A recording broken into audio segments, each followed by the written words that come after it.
Hi and welcome back to the channel, and in this episode this classic little bimmer is getting a new brain.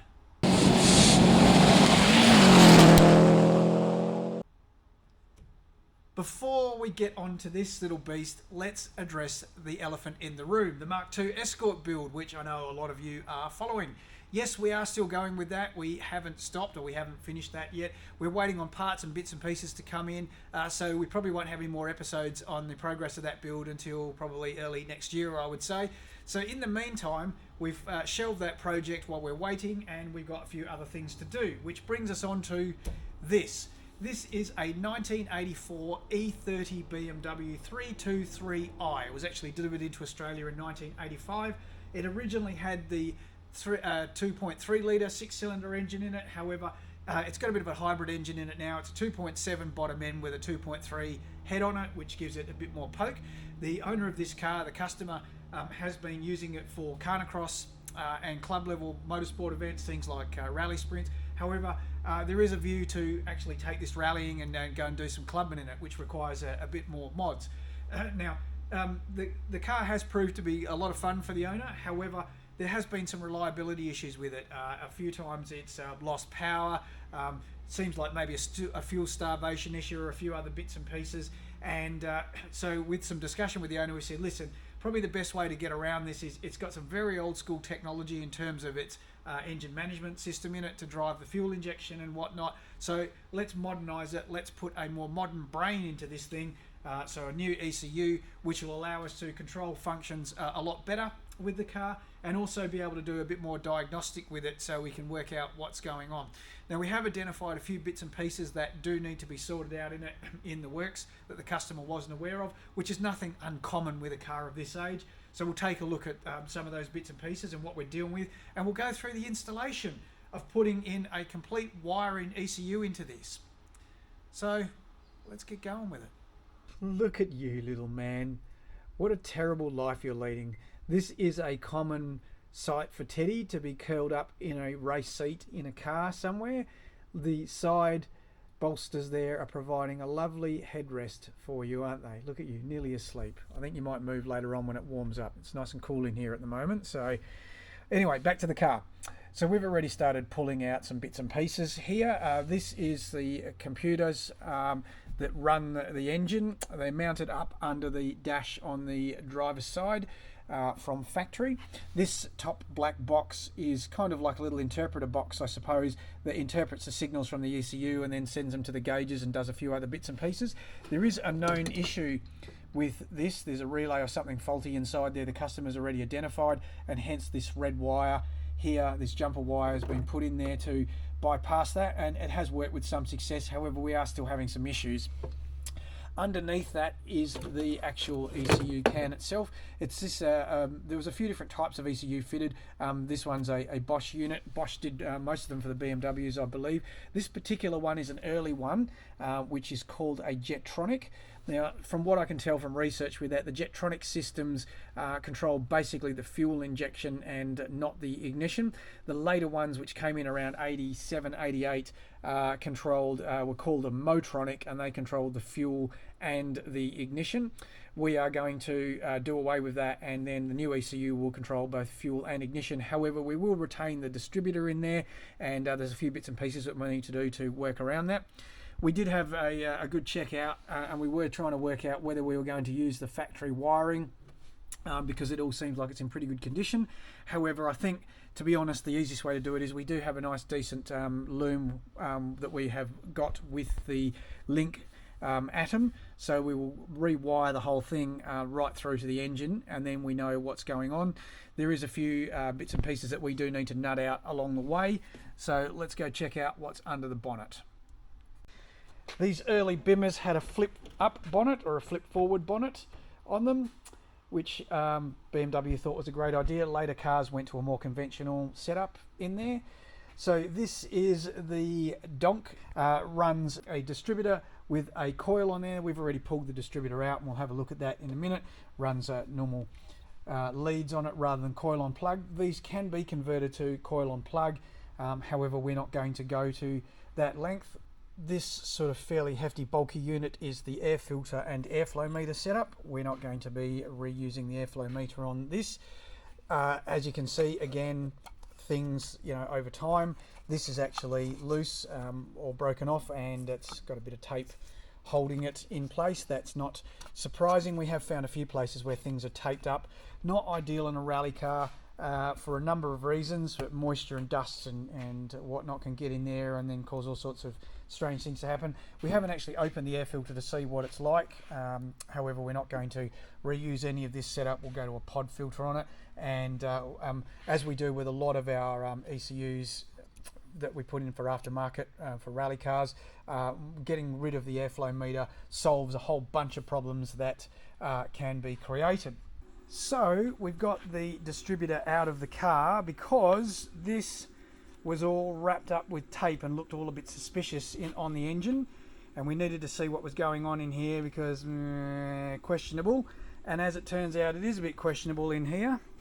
I would say that all of the plastic that would normally pot all this and seal it all up is all missing. So these are the kind of things that end up putting cars out of events or causing problems and misfires and things like that on rallies, because it's likely that moisture could get into this, or maybe even has got in this in the past, and is causing all sorts of funky signals to be given to the ECU. So we're going to have to work out what we're going to do with this. I think maybe the easiest way to do this will be to clean this all up with some very good quality cleaner, clean it all up, and then get a good blob of sealant over all of this and give this a good seal up.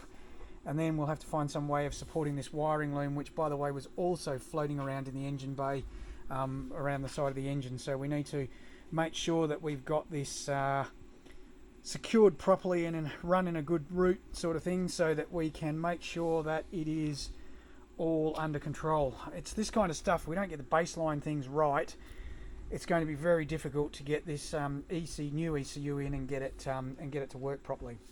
Yesterday we got stuck into the wiring loom and pulling it all off of the engine, which wasn't the easiest of jobs, and then got through it, opened it all up, and then started removing wires that we didn't need and started pinning out everything so we know what goes where in the ECU. Basically we need to do that because the injectors on these are group fire. I'll talk about that in a sec, but we need to change the way that they're wired up, so we've got to change that wiring. Also found a few faults with the wiring loom. Probably the most interesting one, given that this has got a very basic ECU in it, this plug here is to the coolant temp sensor for the ECU, and it is broken. So that wasn't clipped in correctly, like it was basically just hardly making contact. So there's every chance that that was causing the ECU to do some strange things. We have found a few of those bits and pieces, not uncommon with the age. However, that one I think has been broken maybe when the engine has been out or disassembled. Not sure what's happened there. The same as the distributor. Anyway, we've got it to a point now where we can start putting some new wires and the new loom in, so we'll start getting stuck into that shortly. Another task we are tackling is to get the dash out of the car so that we can start designing up a 3D print for it and then be able to put a digital display in there. This is the factory loom here that we were already worked on and stripped down. And this stuff here, which is a bit of a bird's nest, is actually the Link ECU loom. It's what they call an A loom.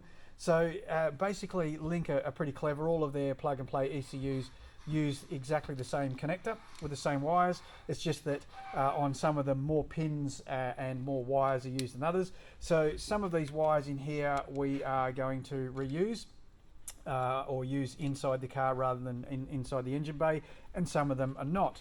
Now all these other wires that are all laid out here, like these and these ones that we've got cable tied up here, we will be using them. And what we've done to make things a little bit easier is we've sort of laid these out in a rough place of where they're going to go, or a rough direction, and then now it's time to start refining that. One of the great things about the Link ECU wiring looms is, apart from that they put some labels on some bits and pieces, which does help with some of the wiring. Also, these plugs are very straightforward to be able to de-pin. So now I've got all these wires here which would effectively be inside the car that we're not using, and it looks like quite a reasonable bundle, but some of these wires are not used with the Atom. So basically with the ECU they give you a loom diagram, and you can also write extra bits and pieces in there or make some notes. And I must say, Link, well done, because we used to get something that was probably a quarter of this size. It was pretty hopeless to try and write on there and read, so to print a much larger A4 sheet of paper, cool. We've got the throttle body off it now. Codes has done a fantastic job of cleaning this all up. Had quite a lot of dirt down inside the butterfly and through the port. I think that was possibly air filter and also some leaking bypass hoses or breather hoses around the engine. So the reason that we've got this off is because of this gadget. Now, most fuel injected cars have what's called a throttle position sensor of some description on them. So basically, as the accelerator is depressed and it opens the throttle butterfly in there, the computer needs to have a sensor that knows what is going on with that to be able to put the right fuel and air and whatnot into the car. So the E30 BMW, the early ones, have what appears to be a throttle position sensor. However, a bit of research, we have found out that it actually isn't a throttle position sensor, it's a throttle position switch. Now that might not sound like a lot on the surface, however it is, because basically what this has inside it is there's a wiper in there, and when say we're on idle, so this way the throttle's closed, the switch is contacting, telling the ECU that the throttle's closed, and then there's nothing again until full throttle open, and at that point there, wide open throttle, there's another switch. So in between, the computer doesn't know what's going on with the throttle position. Now that was fine for the old sort of fuel management system, I suppose. However, the new ECU, the Link Atom, we need to have a much more accurate way of determining throttle position. That helps a lot with the tune and getting everything sorted out, and also being a bit more accurate with fuel and spark. So you're not able to buy one of these in this shape and size as a throttle position sensor. So what are we going to do? As it turns out, there is a conversion to be able to use a later model E36 BMW, so the late 80s, early 90s BMWs, or E36, that have the later model engine, and that engine has a full, what they call potentiometer, or throttle position sensor. Now, as usual, it's a different size and shape, and so we have this little gadget. Now, as it turns out, I managed to find people already online have created the files for 3D printing, so it's just a matter of getting one of these 3D printed, which we're able to do very quickly, and this is going to fit on here, and then the throttle position sensor is going to go onto that. Let's take a quick stock under the engine bay to see where we are. Things are starting to get a fair bit tidier now with the wiring. It's pretty much, loom is pretty much all done. Still a few wires to connect, and we'll get onto those very shortly. Following round to the other side of the engine bay, all the wiring looms all beginning to take shape now. It's all much tidier, isn't just a spaghetti of wires everywhere, so that's a good thing. Also here, there are 3 relays here. Now normally there are 3 relays here anyway, from factory. One is sort of kind of like a mini fuel control module, I suppose, of a relay. It controls the fuel pump and a few other bits and pieces, and it's got timer circuits in it and whatnot. They are known to be unreliable, so that has been removed, and we now have one relay for the fuel pumps. A second relay does the ignition circuits and things like that powers injectors and whatnot. And then this third one here, at the moment it's not connected to anything. It is in place for a future thermofan if needed, because obviously the engine has a mechanical engine fan on it at the moment, or a viscous fan, so in future we can always put that in, and it was easy to just run the wiring to it and get it set up ready to go. Also, the ignition coil and the ignition circuits are all now tidied up and all terminated correctly as needs be, and tied up to the igniter. So effectively the ignition circuit is done now, and the fuel circuit is pretty much done now. We're just waiting on a few sensors to arrive. Moving on a little bit, we have now got the bits and pieces in place. So not that easy to see, but down here underneath the extractors, I'm pointing at the oil filter. It's probably not that easy to see on the camera. And under the oil filter on the engine block, which is actually pointing down towards the road, is the oil pressure port where the oil pressure switch from factory is mounted. So that requires a 24mm socket to get that out. It's not that easy to get out, but got it out. And then I had to make up an adapter because the thread in the M50 block, so the BMW's engine block, is a metric thread. It's an M12 by 1.5. However, the fittings for the braided line are 1/8 NPT, so I had to make up a little adapter to adapt between the two, and then make up the braided line to remote the oil pressure sensor.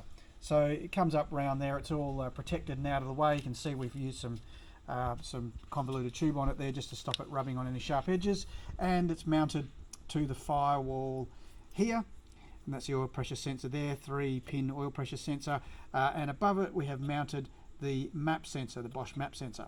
So basically all the wiring is already here in the Link wiring loom. I don't know if you can read that, but anyway, they do label some of these, so it makes it a little bit easier, which is fine for the map sensor. Had to run a couple of extra wires and do a little bit of soldering and joining for the oil pressure sensor. We've mounted them here on the firewall because in future, with strut towers, these BMW strut towers, some people coin them as a Bluetooth or remote, which they are. They're not tied into the inner fender, and they're not tied back to the firewall at all. So when you do put a roll cage in these cars, there's a few ways you can go about it, but definitely one of the best things to do is to have a tube from the roll cage coming through to the front strut tower. In this case, what may happen is we may make up a box section or a bracket that goes in here for the strut tower bars to come through in future. I'll worry about that if and when a cage goes in. However, where we position things on the firewall, like having things in the corner here, is going to be in the way of getting roll cage bars through later. So we've just moved them slightly inboard so that we know that they're going to be out of the way, and we can run all that through. Next step was to mount up the ECU, which is done, and then on to doing some configuration. So we're in the Link software at the moment, setting up everything to get the Atom ready to go. Now Link don't have a drop-in map for this, so we'll have to set up a custom base map. It shouldn't be too much drama, and once we've got the engine running, then we'll get it on the dyno and get it tuned properly. Originally our intention was to get this all out in one video. Unfortunately, however, well, that's just part suppliers.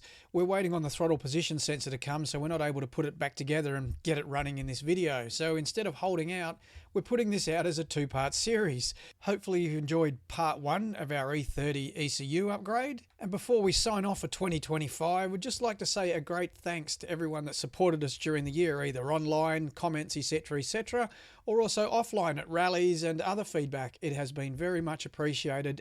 So please have a safe and great new year, and we'll catch you all again then. Please like, give us a thumbs up and subscribe. It's important for the YouTube algorithm, and we'll catch you again soon. Cheers.